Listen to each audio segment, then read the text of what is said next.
Documentaries that centre black people in general, they seem to have a theme of either crime or race or sports or music. And very rarely are they these nuanced stories just about life and love that are really universal. But then we heard about the Netflix documentary Talent Fund, and I thought that it'd be really interesting to explore men talking about love and loss and just being open and really frank. Black males, we're not a monolith.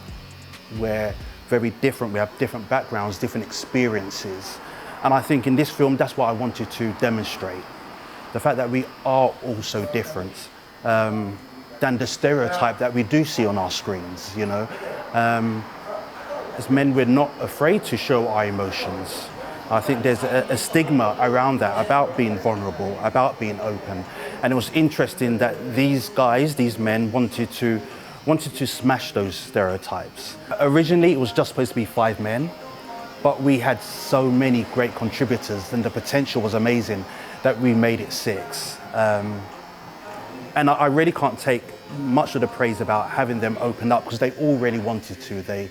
They saw the need for something like this to be portrayed on our screens. The fact that we were able to make this with Netflix was amazing.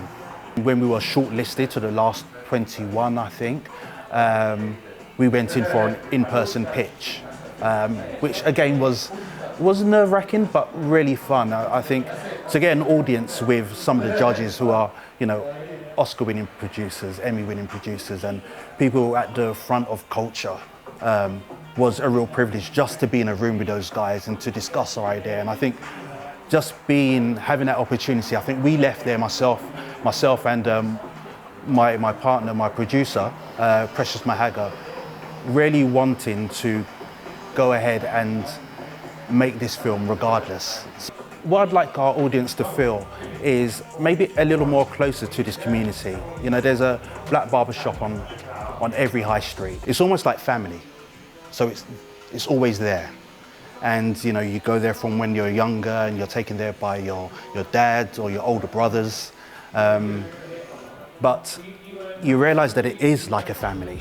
And as you grow older, you realize that it's a safe place for you to go and have conversations about life or about work or things that are just weighing on your mind, maybe relationships. And I know when I'm in mine, people are always walking past and they always get the sense that they're intrigued about what's going on in there, because, you know, they can be loud places, fun places.